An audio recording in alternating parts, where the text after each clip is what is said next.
The few control the many of all colors, creeds, because the many give their power to the few.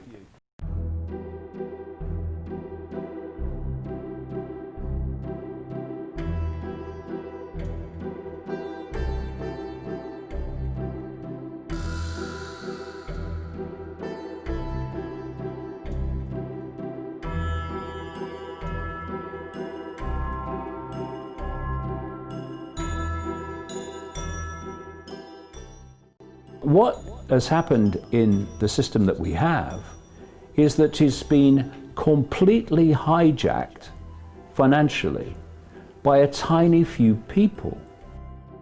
Freedom is actually choice.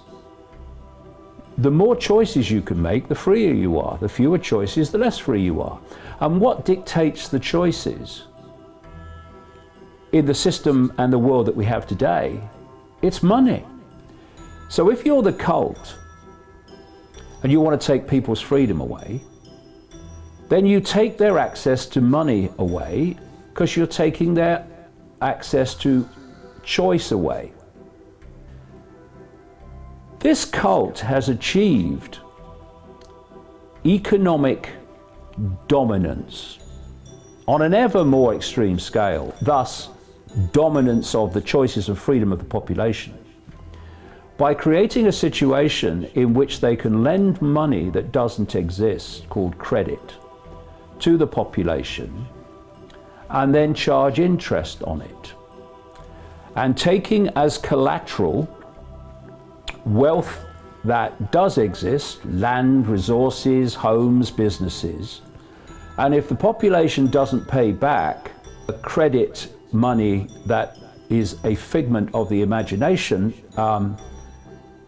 created out of nothing basically, then the people issuing the credit, i.e. the banking system owned by the cult, gets your wealth that does exist. And through that dominance of financial control, they dictate the choices, or lack of them, of the population. That is the foundation of human control. The same people that lend the money, the credit, dictate if the economy goes up or the economy goes down. Thus, they can lend lots of money and there's a boom. And then they can crash the economy and people can't pay back the loans that they took out. So what happens then? Those that have lent the non-existent credit and crash the economy can then suck up all the wealth that was put as collateral for the non-existent money. Because the same people, the same cult behind Bill Gates and this whole virus hoax are the same people, the same cult that's behind the banking system. If people want to focus on how we get our freedom back, then private banks lending money at interest, non-existent money called credit, has to end. Slavery was appalling, but don't let's kid ourselves that it ended, just taken a different form. Slavery is massive in the world today. Children trafficking, people trafficking, endless around the world. And the human race in itself is enslaved because of its inability to make choices, thus have the freedom to decide its own destiny because of the impositions upon them, not least economic. So don't get the idea that slavery was a period. Slavery is still going on today, and all slavery needs to be addressed. What is more enslaved than someone who acquiesces to authority without question? That's self-enslavement. And if we want to be free, then we have to demand freedom. Not just demand freedom, we have to act freedom. So when people say you're going to do this, you just don't do it.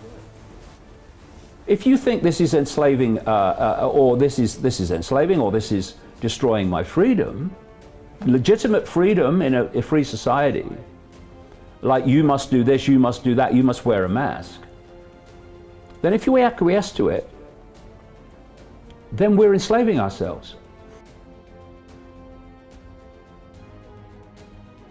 It's human acquiescence to authority.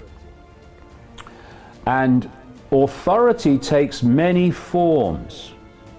It's government, it's the cult beyond the government, it's administrators, it's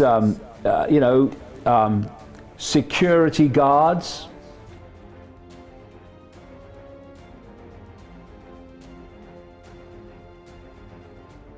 What has happened with this lockdown and this virus hoax, and what is happening with this racial divide and rule, is part of an ongoing sequence. And if we go on acquiescing, ladies and gentlemen, and fighting among ourselves, that sequence is going to reach fruition.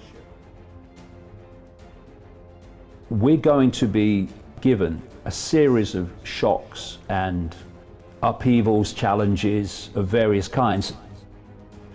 But another part of this shock, chaos, is going to be a food crisis. You know, if you can control the basics of life, and food is one of them, then you can dictate what people must do if they want the basics of life. That's what they want to control that. We are going to face more and more extreme impositions the longer we keep acquiescing and giving our power away and accepting, yes, we don't like it, but we'll do it. All they're going to do is ramp it up and ramp it up and ramp it up. Social distancing, the masks, the pushing people apart. And there's something else that's part of this whole psychological war on the human psyche. Look at what they've targeted most and for longest. Anything that releases the psyche in terms of chilling out, in terms of relaxation, in terms of human discourse, in terms of situations where you can let off steam. So they've targeted. What they're doing is destroying the very foundation and fabric of human society as we have known it.